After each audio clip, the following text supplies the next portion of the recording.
I know that. I mean, is this lighting okay? I look a little. I don't know how to make it better. I think that's it, man. Jesus. Don't Okay. don't second guess yourself. It's Okay. beautiful. It's Fine. beautiful. Fine. It rained here a couple days ago and people were freaking the fuck out. Why? Because it doesn't rain in LA. Yeah, but it doesn't mean it's a sign of a nuclear winter.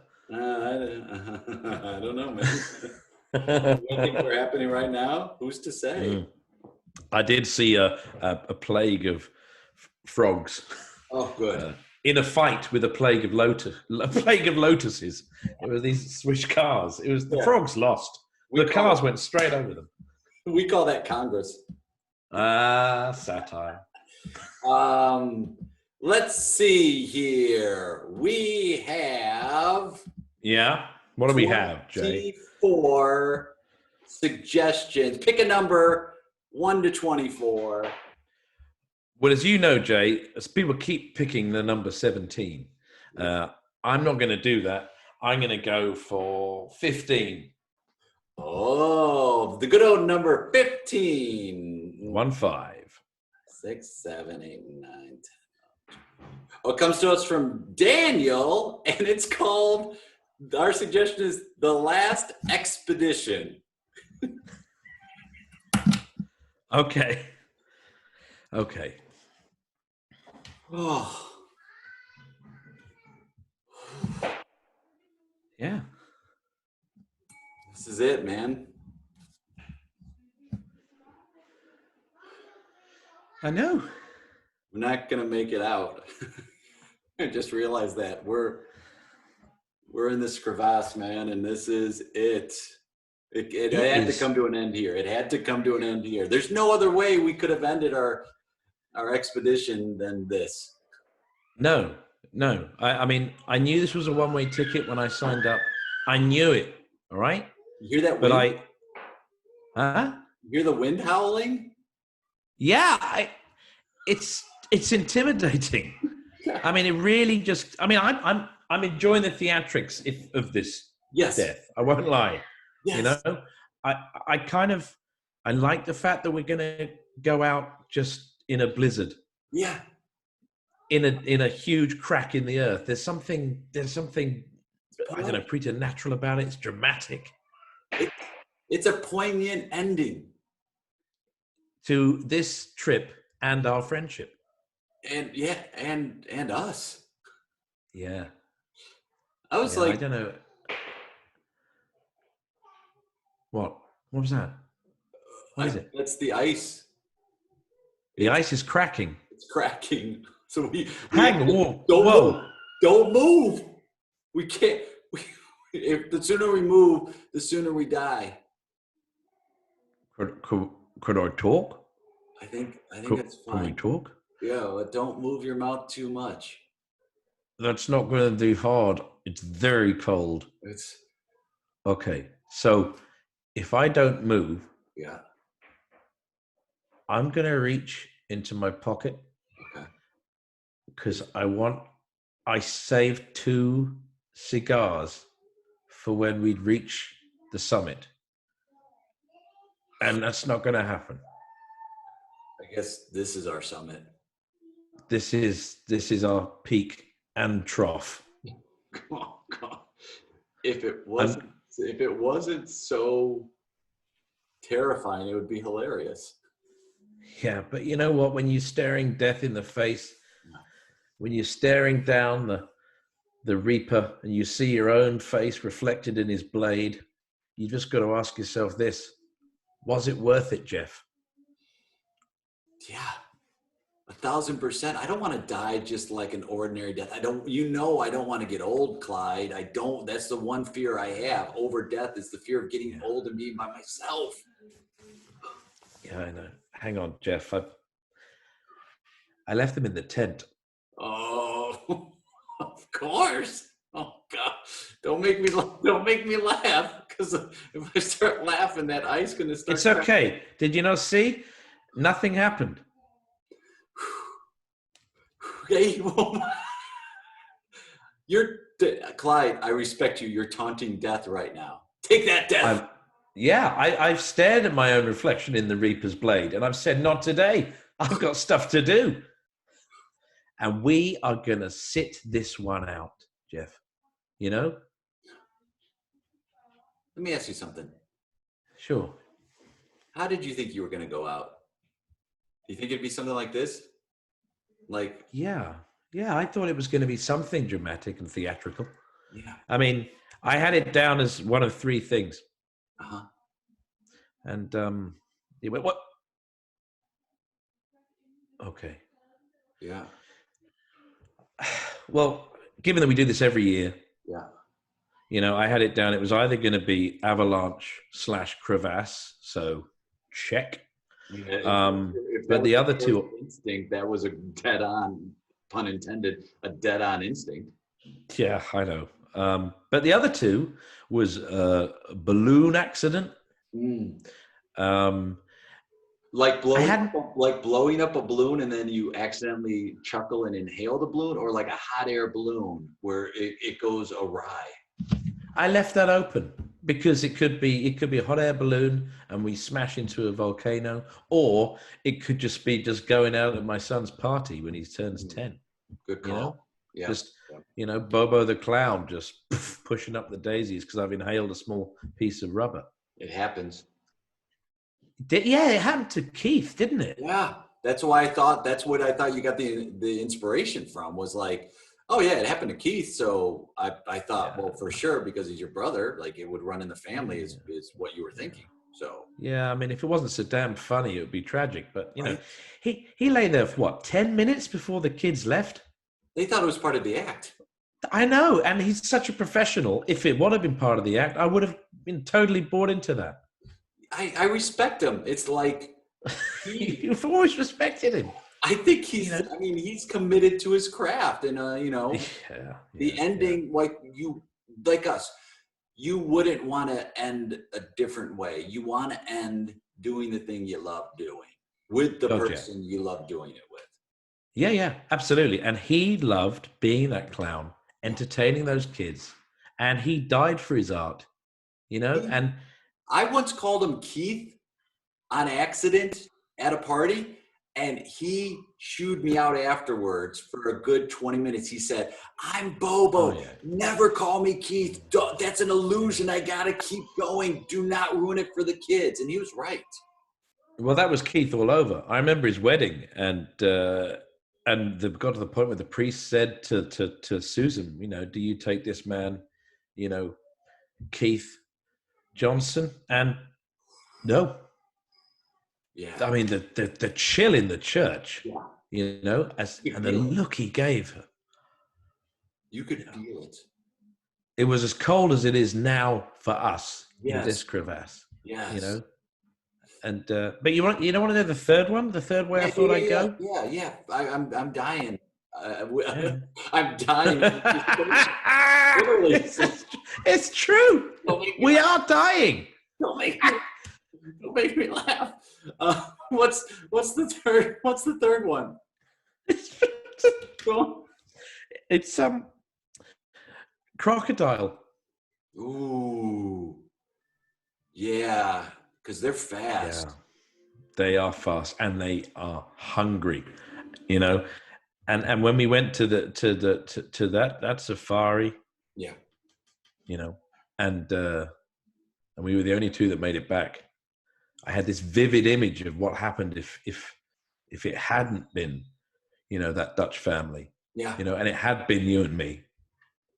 I mean, to be fair, they needed to run faster. Let's just be honest. They were overweight. They were overweight.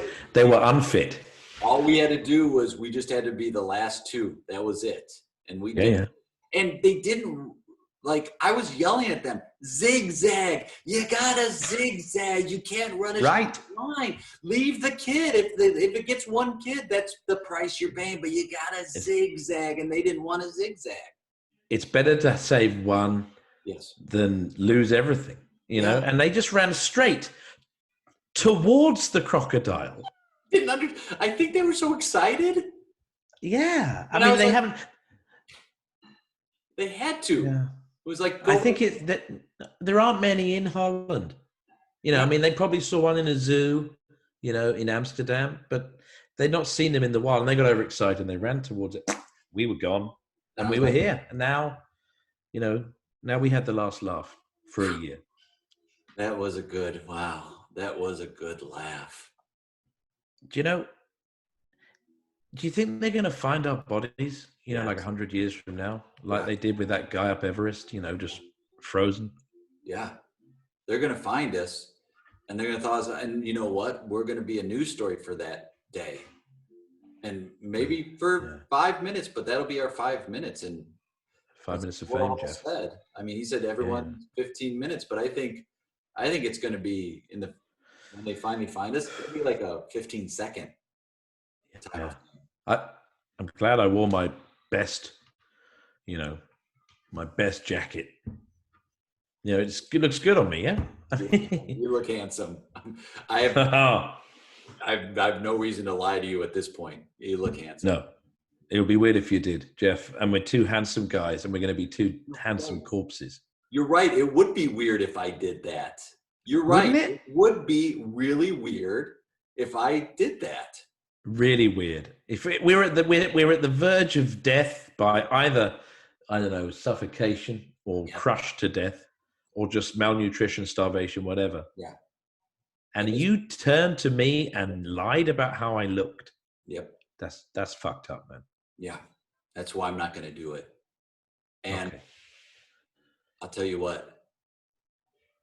Why don't we just get a little closer?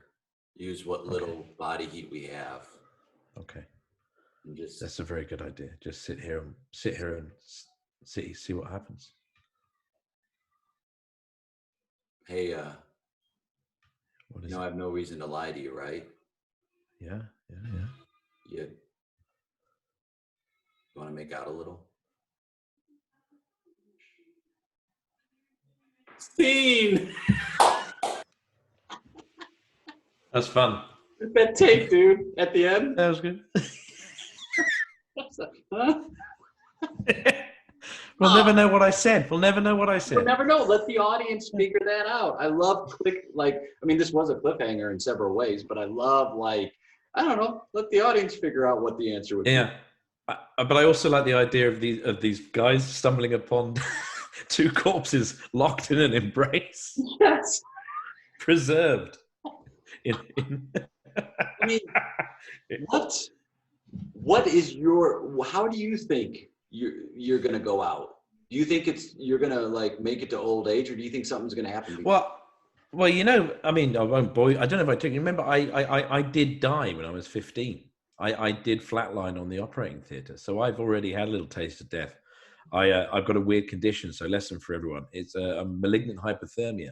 So general anesthetic kills me in seconds. No. Your blood basically boils, and I went in for a routine operation. I have pins put in my arm. Jesus. And I didn't know I had the condition. No one did in the family. And the only reason I survived is because someone was visiting the hospital who knew about the condition, like a specialist, and knew what chemicals to give me to cancel it out. But I was gone for a very short time. And then I was in intensive care for a week. But I think that it's really weird, because the sad thing is I'd like to think that it changed my life and made me, you know, live for the day, carpe diem and all that. And it really hasn't.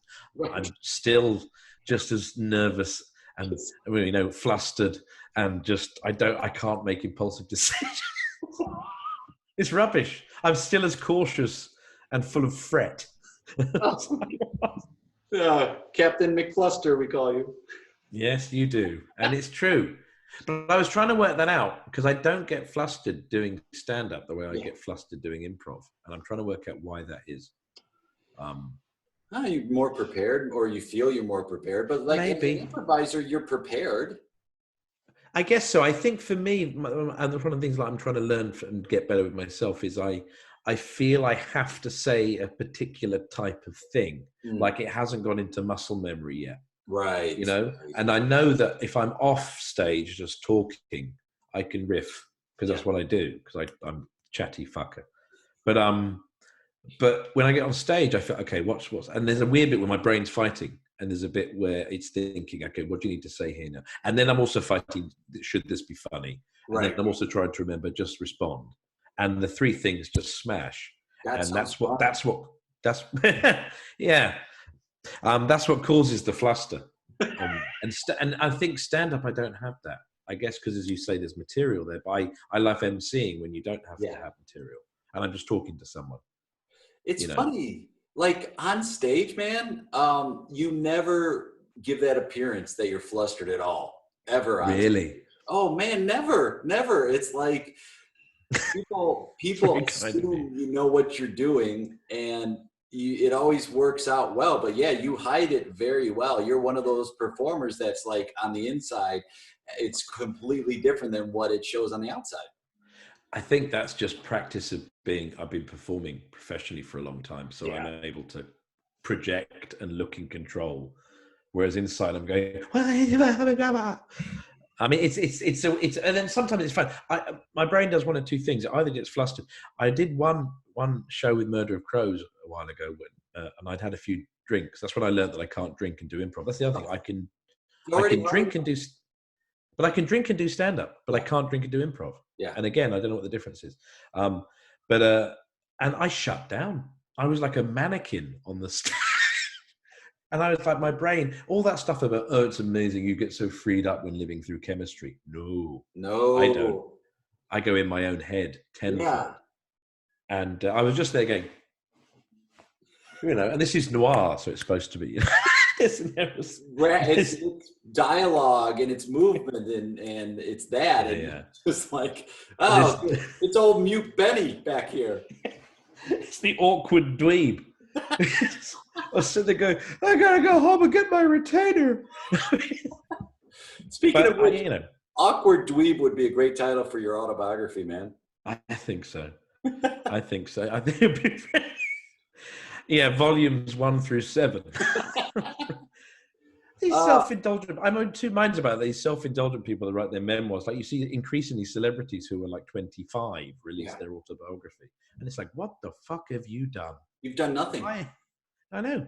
It's like you've got nothing to, and you've filled out a book where your ghostwriter has filled out a huge tome about all the learnings you've had from your quarter of a century on the planet. I have lived a life. I remember that time at school. It was as if it was 4 years ago when it was 5. And it's like, I don't want to read this. I want to read. But then I read Michael Caine's. I always say, if you're going to read an audiobook, if you're going to read an autobiography, always get the audiobook. Yeah. Because they tend to read it. It's so much better. It is. So he's there talking about his life and how he doesn't get drunk on stage. And I listened to this man, and he told me, he said, don't get drunk on stage because I can't hear a bloody word you're saying. And I thought, this is so nice. I'm hearing his ears. I'm hearing his voice rather than just like my own voice. Yeah. Awkward dweeb reading about, Michael Caine. Hashtag awkward dweeb. Yeah. I like that. I can't wait to play with you again, my friend. It's always a pleasure. You're the best. Oh, thank you. I appreciate it. Lots of love back to you over the old sea to the colonies. Yes. Thank you. God save the Queen. If you have to. I'll see you soon, my friend. Loads of love. Thank you. Take care. See you, buddy. Love you. You too. Bye.